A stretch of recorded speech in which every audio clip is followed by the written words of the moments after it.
All right. All these little technological glitches. But let's get started. Welcome to Faces and Places today. Back in our space, and then we're being pushed out next week. So keep in mind that next week we're going to be back in the Haft Theater. Next week also there's been a quick change. Looks like I'm on. Sorry. Still techno. Let's see if I can just open it up here to full screen.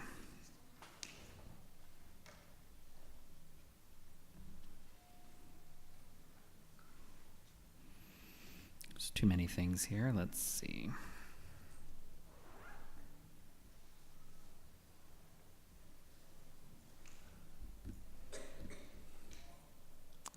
All right.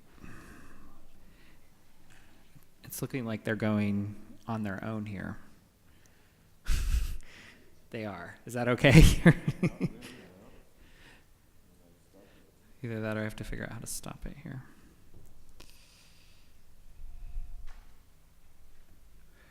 We could just do this. There we go. That'll work. Okay. All right, so here we're back. All right, so next week there's been a change also in the schedule. So next week the plan was to have Mark Drew, the photographer, speak, but because of timing with another speaker, he has swapped with Matthew Betcher. Okay, so next week will be Matthew Betcher if you're planning on doing your preparation, your lecture preps. And Mark Drew will take the October 29th spot. Okay, so they're just swapping those two dates.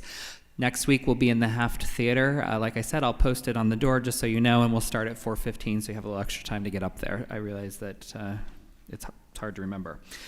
All right, so I wanted to, I'm very excited to have Erich Soldat back. He was here with us last semester, and as you can see, he brings lots of wonderful things to look at in addition to what he comes to teach and to talk about, which is textiles.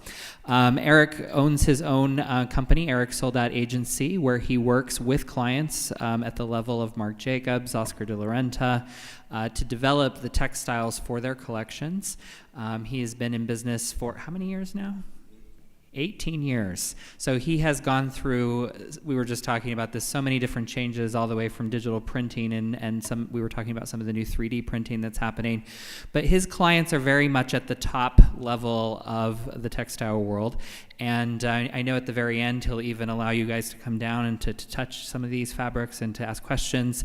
But he has so much he's got planned today. I've already seen sort of his notes, so I'm going to go ahead and turn the time over to Erich. Thank you so much for coming back to FIT. Well, thank you, Josh, for having me, and thank you all, and FIT also for inviting me back, and thank you all for coming. My name is Erich, and I'm a textile agent. I always wanted to be a secret agent, but textile agent is not as exciting, but sometimes it is. So what we do is I only work with ladies wear, evening wear, special occasion, and bridal. But the processes I'm going to describe to you today are the same, whether you're going to be working in sportswear, active wear, or children's wear, or any of the other garment manufacturing entities. As an agent, I specialize in working with companies from Europe. So all of these companies we represent are either from England, from France, from Austria, from Italy, where we still produce the most high-end and exclusive fabrics for the couture and designer level customers we have. What makes us special? Special is the fact that many of these mills have a lot of tradition. We are looking at a company, this company that made this, for example. This is a development we've done for Alexander McQueen. This company will be celebrating 300 years of existence, still in family hands. The company here, HOH, they are celebrating 130 years. So there is a lot of old knowledge and old traditions that are still going into these fabrics. And whenever a company has to close their doors because of low price competition, volume competition, we deal with China, Turkey, Pakistan, Afghanistan, Korea. They're making our life rather hard sometimes. But since we have all this knowledge and all these traditions, we can still have our market share because we do things nobody else can do or nobody else wants to do. And we're also very flexible. We can offer small minimums. We don't need 500 or 1,000 yard orders. We can do things, you can order 10 yards of something. But our prices are between $15 and $500. Some of these fabrics are extremely expensive. Often enough, I show the collections to the customers as they are, and many times they come back to us and say, well, we like this idea, but we need to have it specially made for us, because an Oscar de la Renta does not want to work with the same fabric that might be on the collection of a competitor, so we always have to give it a little bit of an extra. Now we're starting with a development. So this here was a fabric we have shown to Carolina Herrera. They came back to us and said, you know, we like it, but there's something about it, but we need to see the full repeat because they only had a little swatch. So then we showed them what the full repeat of this design looks like, as you can see, where it repeats on both the x-axis and the y-axis. Then they said, okay, this looks great, but we want it in our own colors. So then we met, and I went there with this beautiful book of 200 different colors of yarns that we then matched up with their ideas. And lo and behold, we then made a sample just on a CAD. This is then what was created. This is a spec sheet of a weaving mill. It shows you, now what are the two directions? Does anybody know? When you weave, you have one thread going one way, that's called the right, and the other one is the excellent. So we have designed according to warp, what is in the warp, and then how many colors are in the weft. And in the end, they made garments with this fabric. We just have been running production. So this is one complete development that we have done from an existing fabric, bringing it into the colors of the client's current scheme. Here was another one. We got this email from Oscar de la Renta. They said, we want an embroidery that goes from little dots to big dots, and we want these dots to be hollow.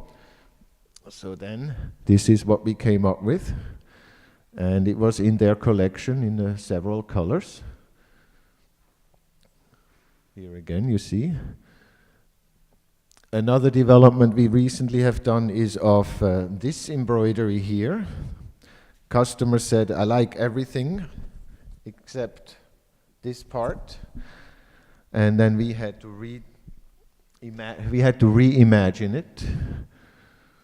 So they sent me, that's what you would do maybe. You would send me a scan and insert your comments. This is what I want, this is what I want to eliminate.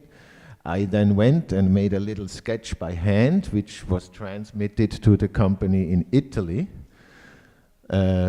together with some more detailed information in centimeters, because we don't do inches in Europe, we do meters and centimeters, and I really implore America to please become metric. It would be awesome. And I think these are not quite in sequence, but we'll get to it.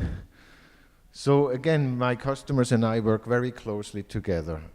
And let's talk about the different fabrics there are. So we can weave, we can knit, we can print, we can embroider, and as of recent, we can also 3D print fabrics. Now, none of my companies is yet there with the 3D printing fabrics, but we have embroideries, we have woven goods, we have prints, and we have plain fabrics. Now, also here in plain fabrics, even though we offer a plethora of colors, often enough a customer comes to me and says, I cannot find my color. And they would give you or give me a Pantone color that we would have to match. So there's many ways of customizing something. We can scale it up or scale it down. We can change a color, we can add sequins, we can add embroidery. There are many ways to get something special. Here was another project. This was an original sequin trim that the people at Oscar de la Renta liked. They wanted it reimagined, so we made 2 different versions of it, a little bit irregular and a little bit more regular. They didn't like either of them. Then the next discussion was, how can they work with it? Because if we go back to this, you will see that all these little leaves would be flopping around because they have to be hand cut. And they said this is going to be a problem when we manufacture the garments. So we came up with a few more ideas. We said, okay, version A, we can leave the fabric in between and just cut along the outside, and that would give it a more stable environment. Or version B, where we just embroider a little connection in between to keep them all in line. And eventually we went back and still made the version here on the left side, because they're a couture environment, and they said we'll just tack down every one of those corners so they don't flop around, because the dress is going to be $5,000. This was another one. They said we want a little triangle. We want a little trim that we can put around the pockets or around the cuffs. We want a big one and a small one. That was an easy one. We immediately came up with an embroidery, showed them exactly what the dimensions are, and that was another project that was easily and quickly done. Then this was yet another project. They started with an archive fabric that they had somewhere from us. They said, we like this, but it's very expensive and we would like to have our own design done. And so this was the design they gave me. And I met with them and I said, well, there's 3 ways we can approach this. We can either embroider all what is red with yarn, or we can cover whatever you see here in red with sequins, or we can do it in fabric and then it becomes a laser cut. So we studied all these 3 approaches and gave them all kinds of applique method, sequin method, or the printing method, and it wound up not to be very, it was very expensive is doing it in sequins, and in the thermal cut it was the way they wanted to go.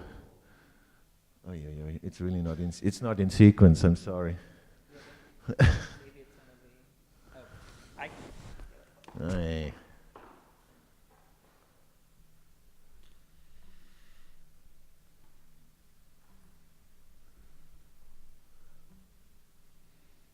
it's a PDF, that's why. Okay. Thank you. And go down further. Further. So you can see in the end what was the skirt. That's the work we have done.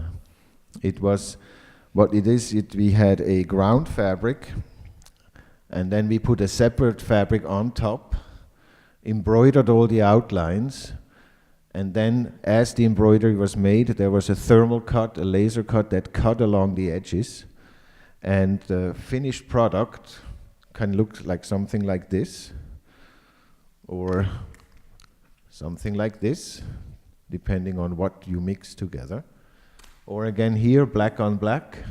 This was a very good selling dress for Oscar de la Renta, and we were very happy to be part of that development. Okay, I'll go back. Oops. Hold on 1 second. We'll get there. Okay, so. I think you're on 27. There you go. So often enough, what we do winds up on the runway and winds up with celebrities. This was a Tom Brown dress that Michelle Obama wore at her inauguration. So we were very happy that our art wound up on such a prestigious person. This was the lady that almost was First Lady, Miss Romney. She also wore a dress with our print. This was a development we've done for Naeem Khan. It was a animal print. He wanted it mirrored in the middle so that he could make these very interesting silhouettes, almost like a kaleidoscope. This was a development of a tweed also for Oscar de la Renta. Beyonce was using a lot of our laces on her tour. Sorry that the picture is not so great. Taylor Swift also with one of our sequins. This was a print development we've done for Zhang Toy. Again, the man came to me with a picture and says, we want this as a print, and we want it done in the colors of black and purples. And we created this print for him, and it turned out really, really beautiful. Lady Gaga wearing one of our embroidered roses. Here was another development of a dégradé fabric. Does anybody know what dégradé means or what it would stand for? If you look at this fabric, what makes it special? That's right, it's gray. It goes from dark into light. And that would be what we call dégradé. It goes from light into dark, from dark into light. We could also call it ombre. So then this was an African print. Again, the customer came to me with a picture from his vacation. He was in Africa. He liked something, and he says, we need to do a print like that. So we got to work, and we came up with this print in those tribal colors. And again, it was a beautiful project. Same here, customer came to me, said, I like the sunflowers, but I want to make them negative sunflowers. So we took all the colors out and reversed them. And that came out to be this. And again, Beyonce with our laces, something like this here. I don't work with those people directly. Often enough, their stylist will come by. Rihanna also rocking one of our sequin all-overs. Or this was a Marc Jacobs dress at the Golden Globes.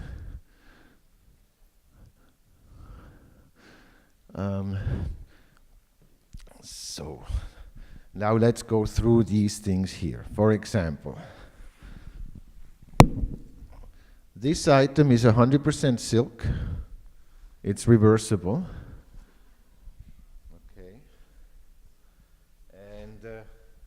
Mr. McQueen came to our company and he said, I have an idea. I want to incorporate all the fairy tales, the British fairy tales, not the Brothers Grimm's, but the British fairy tales, and I want them all in this fabric. So we have the Lady of the Sea, we have Peter Rabbit, we have all kinds of things. They're all hidden in here. It's a very beautiful piece of work. Another one here was customer says, I need big roses. My company went into their archives, because that's another thing when you deal with companies who are 100 years old, 50 years old. They have a tremendous wealth of fabrics that we can still produce, or at least we can replicate the looks. And the team from Marc Jacobs is famous for that they send their designers all over the world. And they go and they sift through the archives of these companies to get inspiration. It's a nice job to have. What else? Here we have something made in velvet.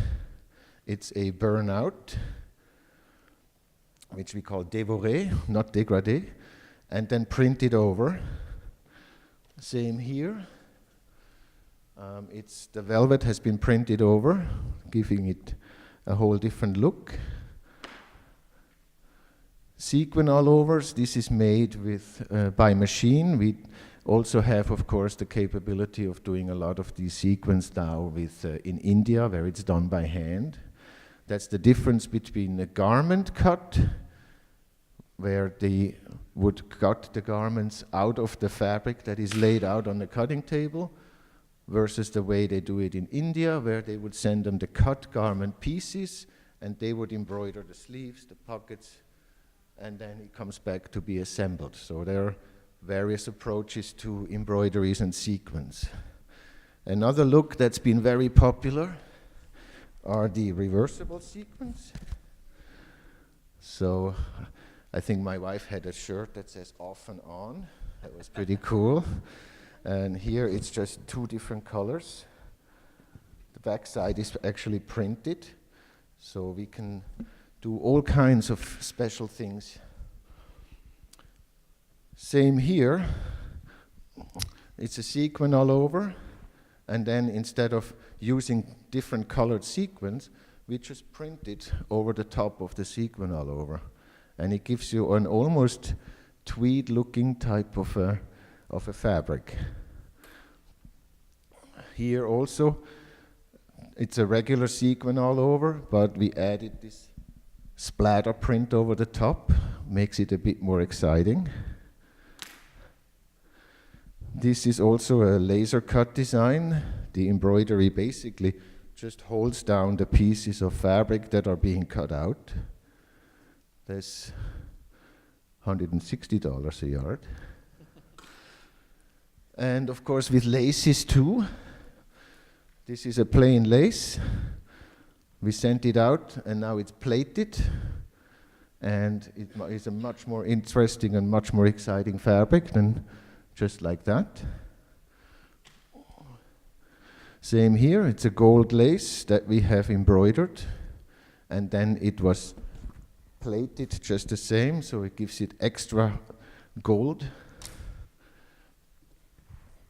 Or here, just following the contours of the design, adding it a little weight with some chenille yarns. The same goes for bridal. If we have a nice classic Chantilly lace, the ones your grandma used to have, we add a little embroidery over the top, and now it becomes a couture Vera Wang dress. So let's see what else we have here in pictures. This is a weaving loom. I wish the picture was better. Can anybody guess how many threads are in a weaving loom silk warp? Just a couple thousand. Actually, it's 11,500 yarns going one direction. So setting up a loom is an amazing task. And often enough, when clients come to me, oh, can you just make me 3 yards of this? I'm like, you don't know what is behind it. It will take 2 days alone just to set up the machine. Nobody wants to make 3 yards unless you want to pay $500 a yard. So we always have to find ways to accommodate the client without necessarily halting production just for something tiny. This is another look of one of those looms. And that's all there was. Interesting.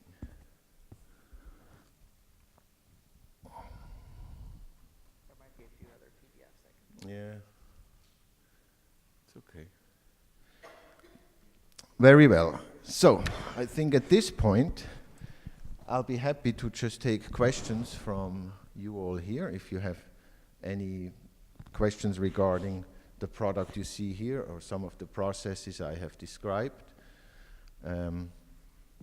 or if you just want to know about fabrics in general, that's what my job is, and I wish that you can all learn a lot today.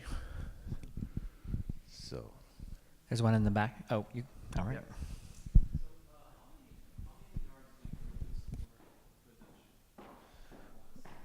Well, it depends on the customer. Let's say if I work with Anna Sui, I know that she will not buy anything that costs more than $15 because that's the price range that she is comfortable in.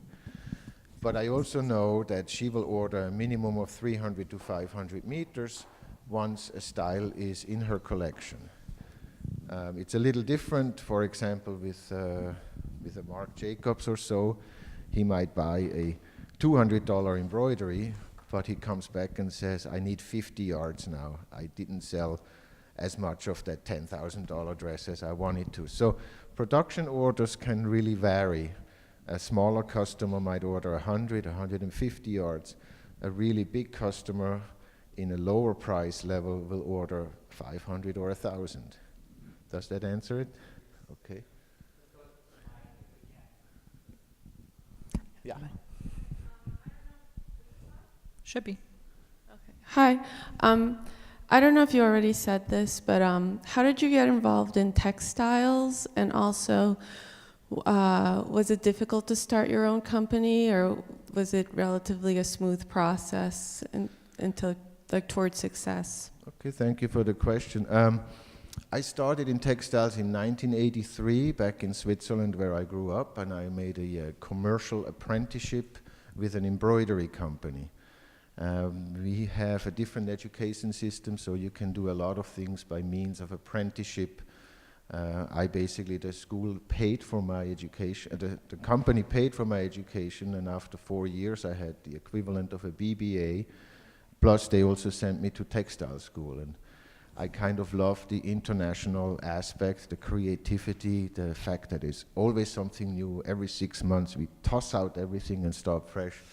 And traveling all over the world, that held a great appeal. So I'm still in the industry, and that's how I got there. The second question is, here in America, it's very easy to open up your own business. Europe is more difficult, because if you fail, their safety net will have to catch you. Here, if you fail, well, you're on your own. Nobody will help you. Government will not come. You have an idea, you want to open a company, go right ahead. But it's all on your own risk. So it was very easy here. Oh, cool. Okay, another question?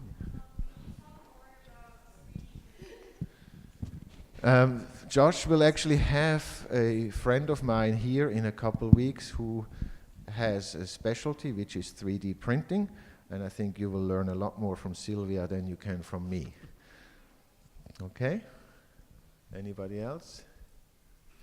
Yes. Over here. Can we get the mic, just so we can get this on video? Thank you. It's for the video. Yeah, thank you.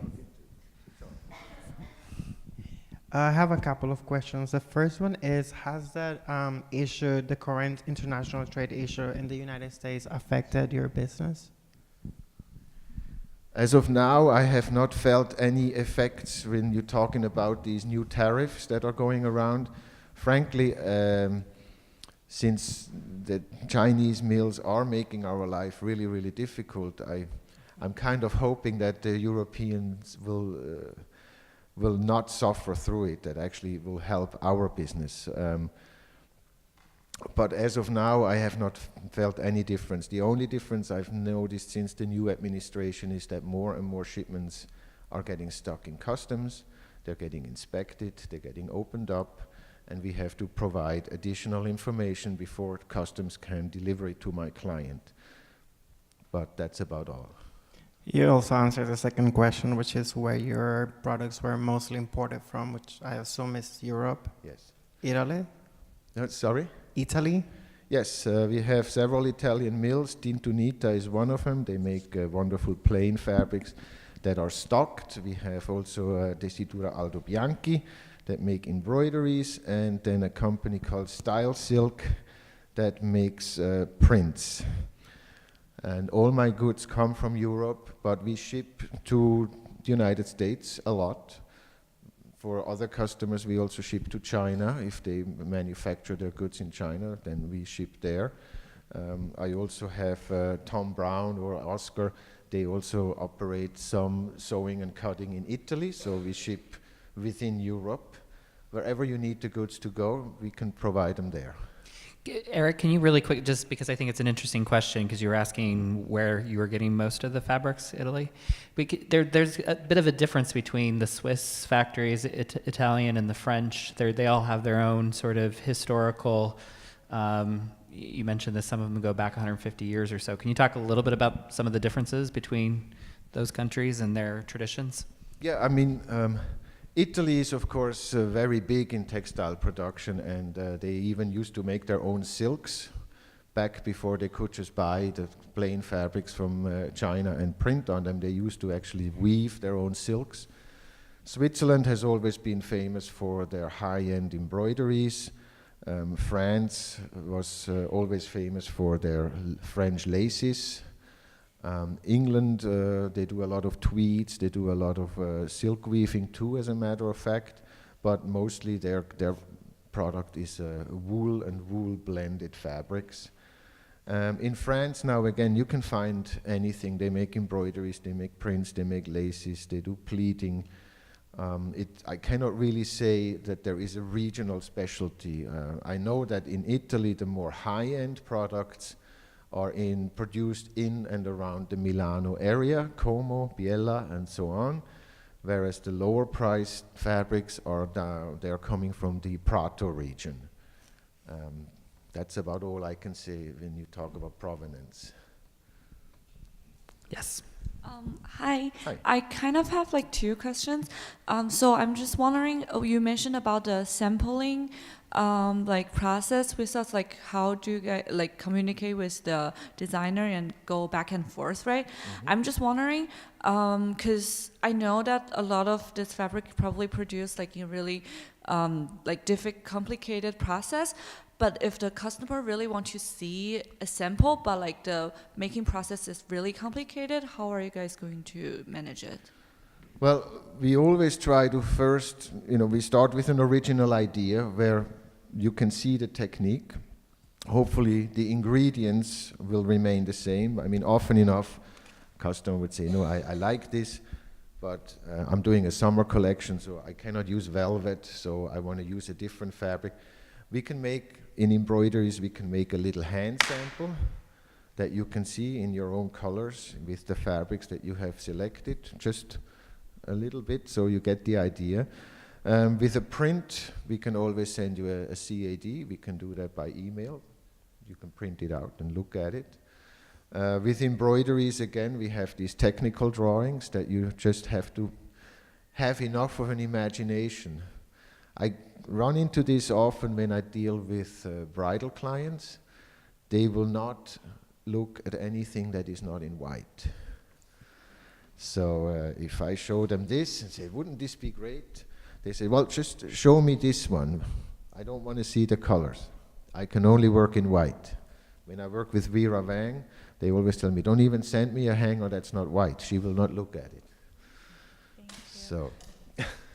I'm actually also wondering, so I've seen that piece that reminds me like of scarf, like the first piece, that's the double, the double, Okay, this, yeah. the black and white one. And I'm just wondering, do you guys also produce like accessories, like a scarf or something? That particular mill from England, they actually have a division that deals with neckwear. So we also make ties for Brooks Brothers, for Ralph Lauren, for J. Crew. And then also that we also do the foulard or the scarves. You can have it with a different finish along the edge. You can have it with tassels. Yes, we can do that as well. Often enough, however, we would just send the fabric, and the customer would then finish their own scarves or ties, because they have a setup that cuts and sews this to their specifications. Eric, do you have a question? Oh, okay. Let's move it to the next person. But while it's moving, let me ask a quick question. So many people kind of think of as an agent as just somebody who orders on behalf of the designers, right? But you're talking about a process where you actually work with the designers in many cases, especially at this level, to develop their ideas into actuality. So can you talk a little bit about, because there are agents who literally just facilitate the purchase, right? So how did you sort of decide that you wanted to be that sort of design go-between as well as the typical agent?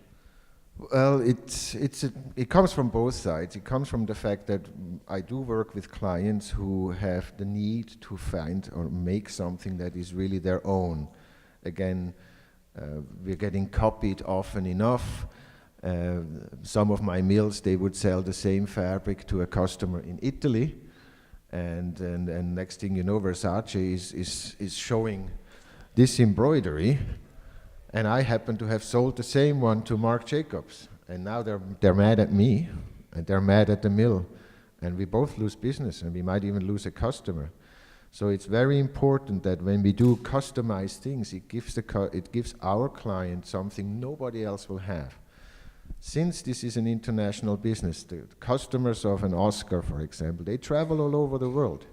They see what's in the stores. And the buyers too, the buyers from Saks or from Neiman's, when they go to the fashion shows, they will know and say, well, he's using the same fabric as XYZ is using. How is that possible?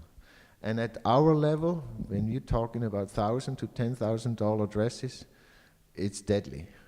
So that's why the customer wants to develop, and again, I'm working with companies whose speciality is to create something special that then only one client can have.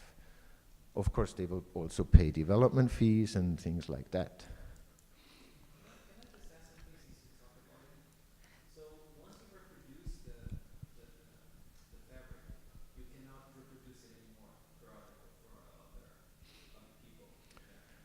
No, I would not sell the same fabric to two clients in the same season.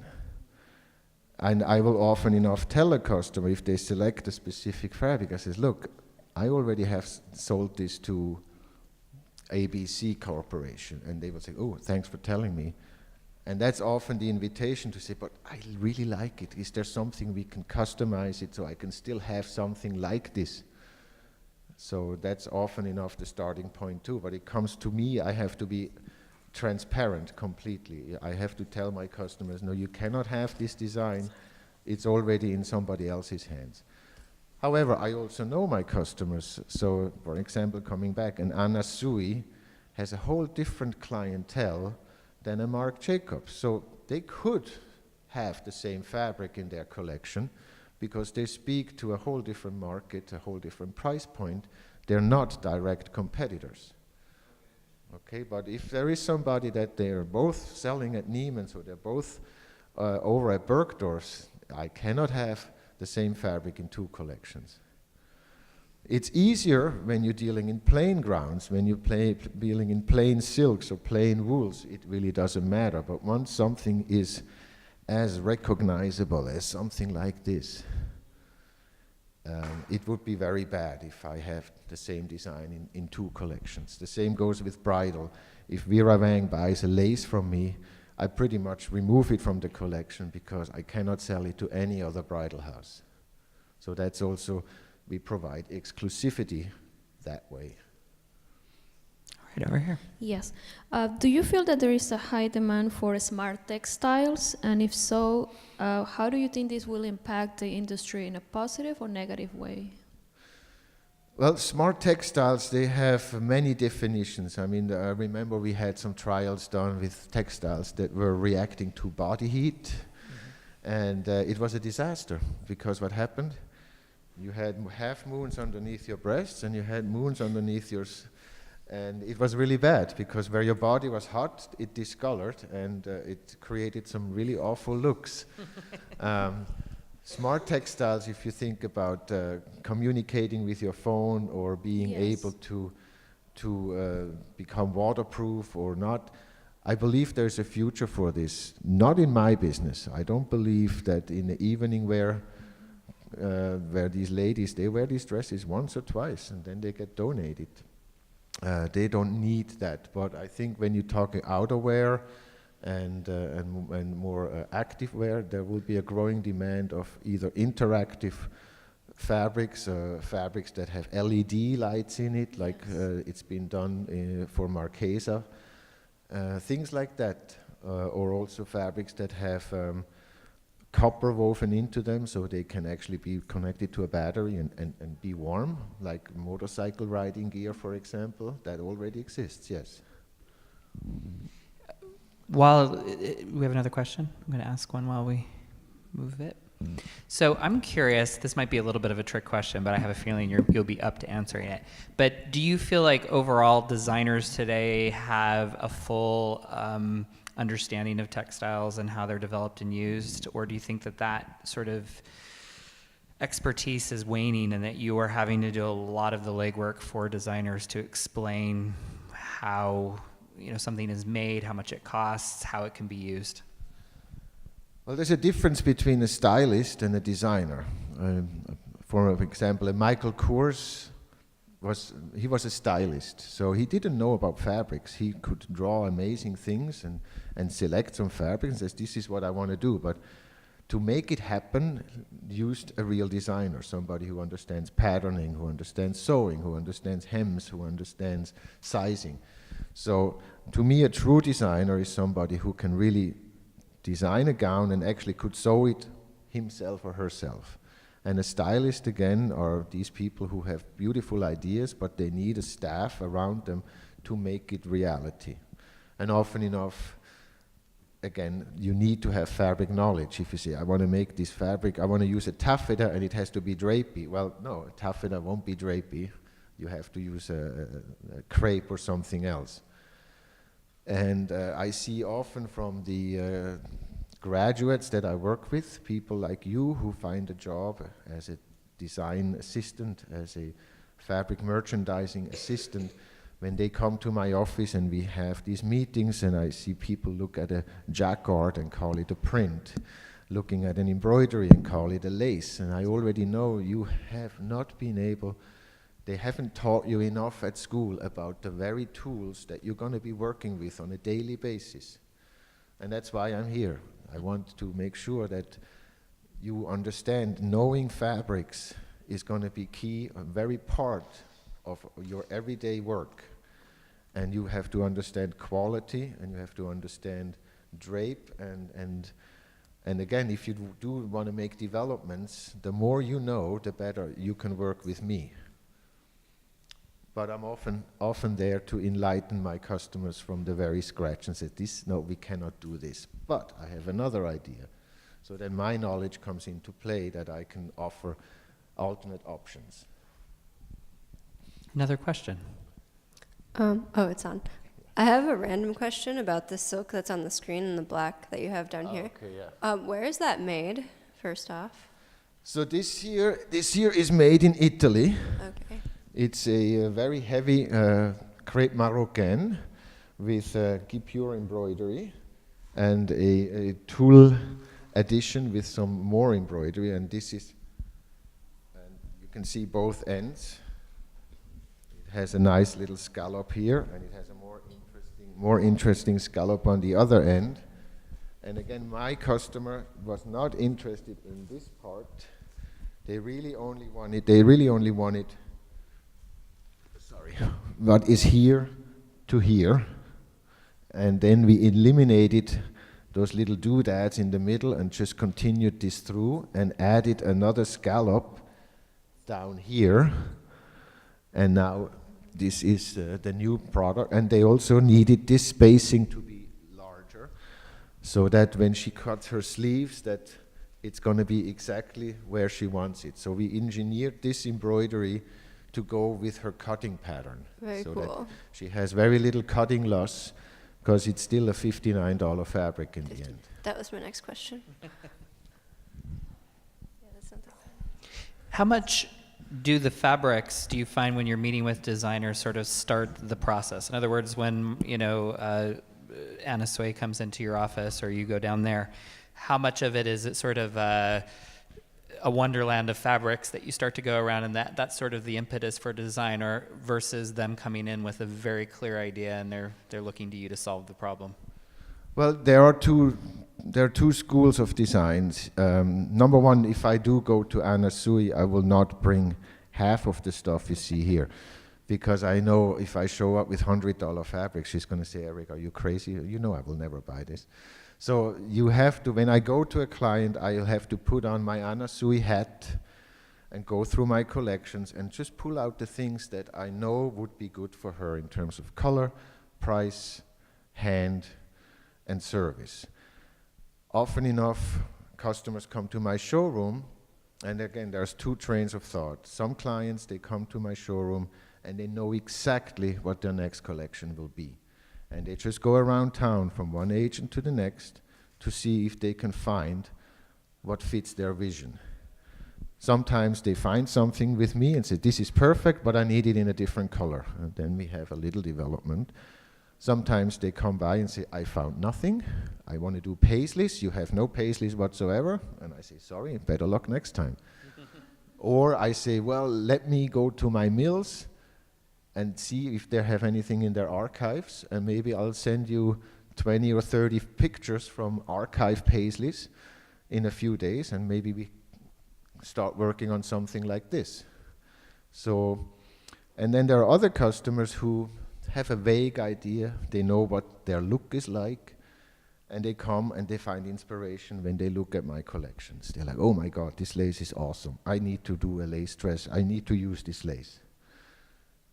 Oh, it's too expensive. Can we make it cheaper? So that's another project that happens often enough. We struggle with price. But these are basically the two approaches. Either we have the fabrics that fit their vision, or they find something from which they want to start designing.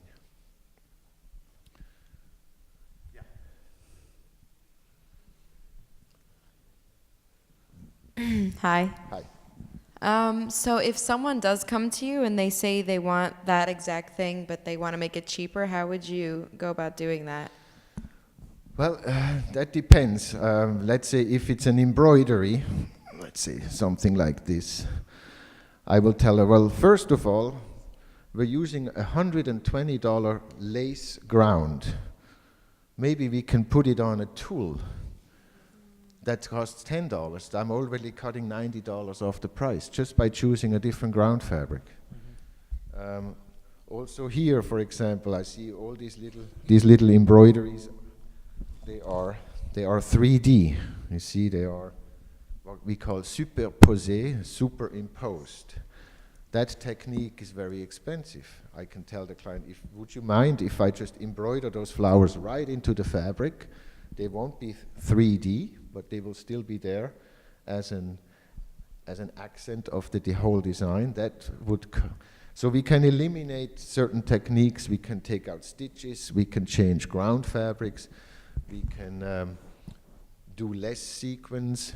There are ways to make such an item less expensive. The same, for example, with something like this, where we make an embroidery and then we send it to Italy and they actually put the flocking on over the top. I can say, look, I sell you the ground, you can flock it yourself if you want to. They might have a cheaper place to do that. Same with lace, when it's re-embroidered like this, I can always say, okay, we'll just, instead of following the entire flower, we'll just follow half of it so that there is less labor, less material. And so that's a way to make it less expensive. In plain fabrics, there's only volume. You buy 1,000 yards, I can give you a much better price than if you buy 10 yards, but we cannot make it cheaper. That's just that. And yeah, that's about all for now. But there are more questions, I hope. There's one over here, so if we can move the mic over to the other side. I was kind of struck, Eric, as you were talking, when you're saying, here's Rihanna in our fabric, here's, President Obama's wife, or the First Lady. We don't always think about materials. In other words, there's a disconnect between the materials. We sort of go straight to the designer or the brand name, and we don't really think about the materials. I'm just curious what your thought is on that, because clearly you're very proud of the fabrics that you've worked on that end up on these people and in these beautiful dresses. Well, I mean, it goes to each one of us as a consumer. If you buy a brand, that might be a starting point, but you still have to like the fabric. You still have to say, this looks good on me. I like the color. I like the hand. Otherwise, there is no sale.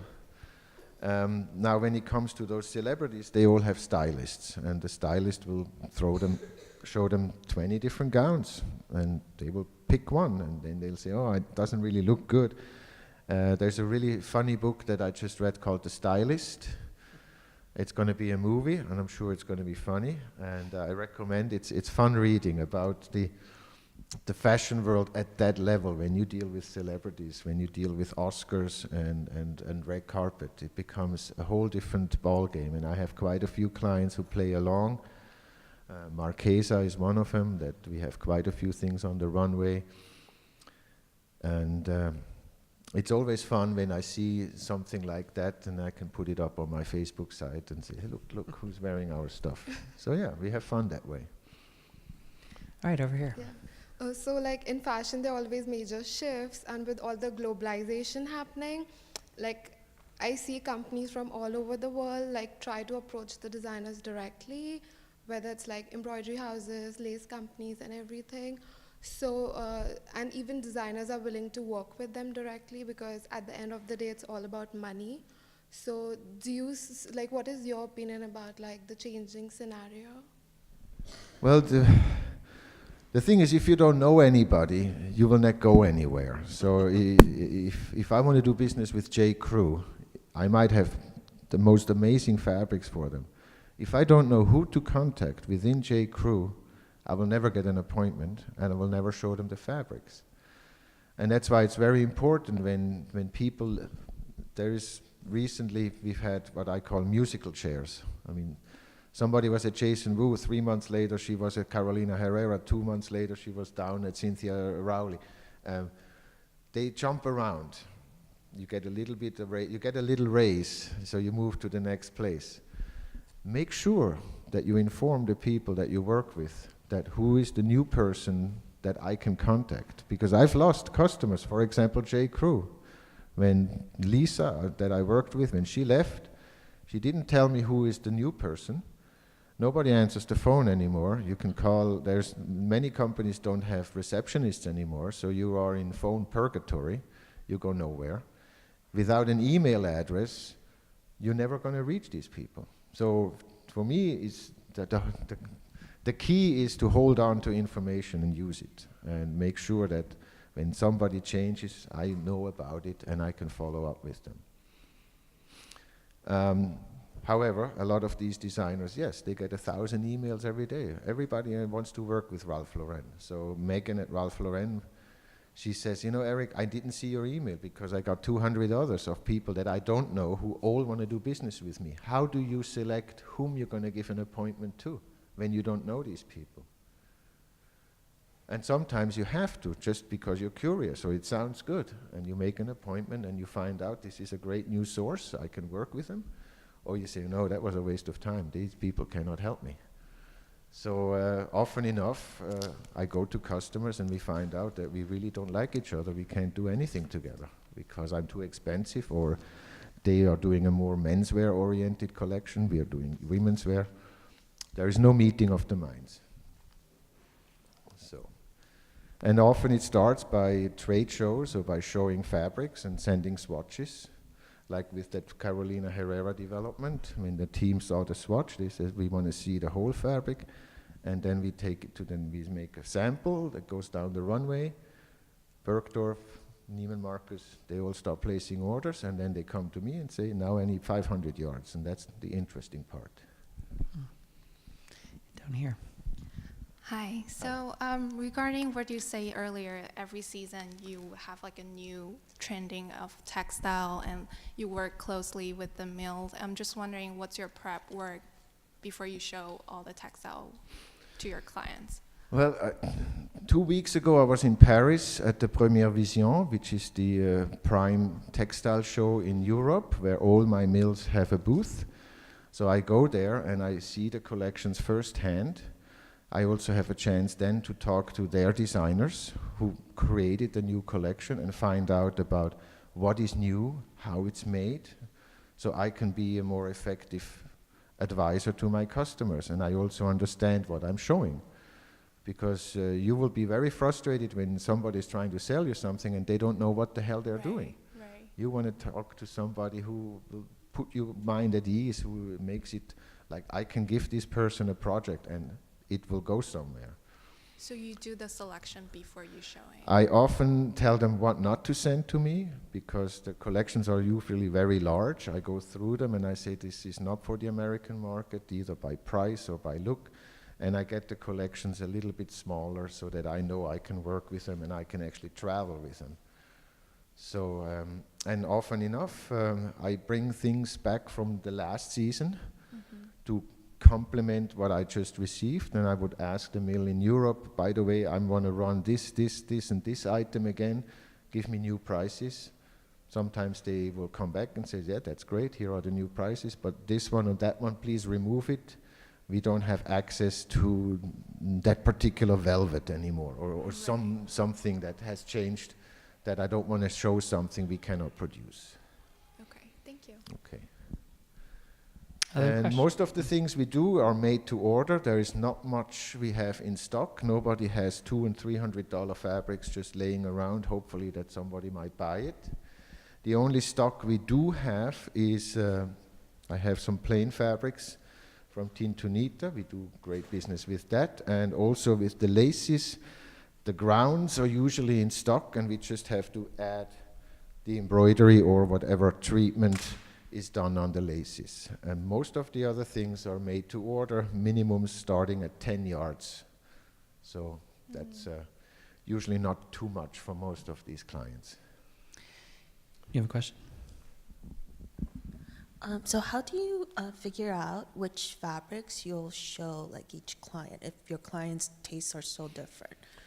Well, many of them I've been working with for many years. I've been doing agents work since 1996. I opened my own company in 2000.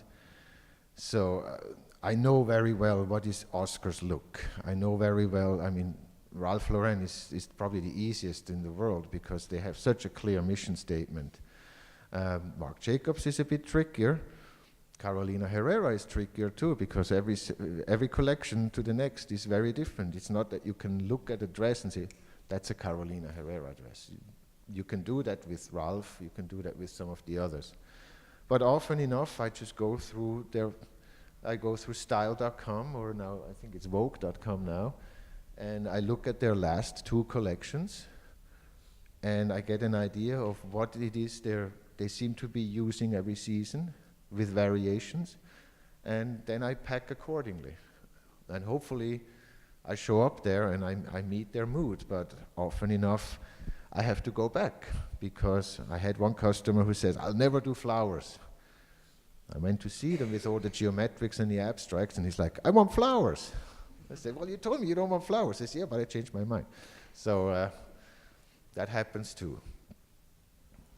And I prefer people coming to my showroom and look at everything, because often enough I'm amazed by what they pick, and I was thinking, I would have not put that in a suitcase if I was going to go and see them. I'm glad they came here, because this is something they would not have seen if they didn't come to the showroom. And that's why we spend a lot of money on having a showroom. In today's rental in Midtown are quite expensive, but it pays for itself just for that reason. Okay? Sure. So like all the stuff we see in front of us is like bridal, high-end. So you've been in the industry for so many years. So what are the changes that you have seen in the industry, like the high-end industry over the years? And what do you think, like where the market is heading towards in future? Well, we are certainly suffering under what I call the Amazon effect. When you see out in New Jersey, wherever I go, California, one store after the other is closing, and the future of retail is being built next to the turnpike. Square miles of warehousing. That's the future of retail for many of the brands. I like the fact that whatever we do is generally not available online. You will not go and buy a wedding dress for $5,000 online and then it doesn't fit. You're not going to buy an evening dress for a special occasion for $2,000 online. You will go to the store. You want to be pampered. You want to have it made to measure. You want to get that glass of champagne when you go to those stores on Madison Avenue. So that is our environment. We have less competition from online retail. But again, when you're looking at jeans, for example, you know what size you're wearing. There's no need to ever go to the store. I say, I like the Levi's in that size. I can order all the others in the same size. And if you don't like it, you'll send it back for free. So the only companies that are really doing well are the shipping companies. One thing about Erich is he loves to educate people and help, because it's to your benefit to be able to have people understand fabrics and textiles. And I know that he ends up hiring a lot of interns, especially from FIT, because he needs the help, but also because he really wants these students to learn the textile part of it. Can you just talk a little bit about why that's so important, and then maybe also let them know how they can contact you if they're interested? Again, I think I touched upon that earlier, that these are the things you will work with. Again, like a mechanic needs to know his different size wrenches, you will need to know the different types of fabrics that are out there, and the different fibers and what they do. You wanna pleat the fabric, you need to know, well, this is nylon, it has a low melting point, I will not pleat it, it will just melt. Textile knowledge will help you, if you're a fabric merchandiser, it will help you better understand price points, it will help you better understand what it will do to your end product. If you buy something for $20 and you use 5 yards in a dress, you need to know the calculations that arrive in. This is now, I have to sell this for $500 and the store will sell it for $1,000. I often get young kids who want to open up their own brand, and they come and they buy a $200 fabric, and I said, do you understand that this will be a $3,000, $3,500 gown in the store? Do you have brand recognition? Do you have a name that you could actually sell this for? And often enough I talk myself out of a sale, but they are very thankful because they haven't done the math. So fabric price is very important to understand final cost of garment. And as innovative as this whole industry is, as beautiful and exciting these dresses and this whole environment can be, when you're talking about the runway shows and all of that, at the end of the day, it's a business. At the end of the day, you need to make money for yourself, for your employees, if it's a big company, for the shareholders.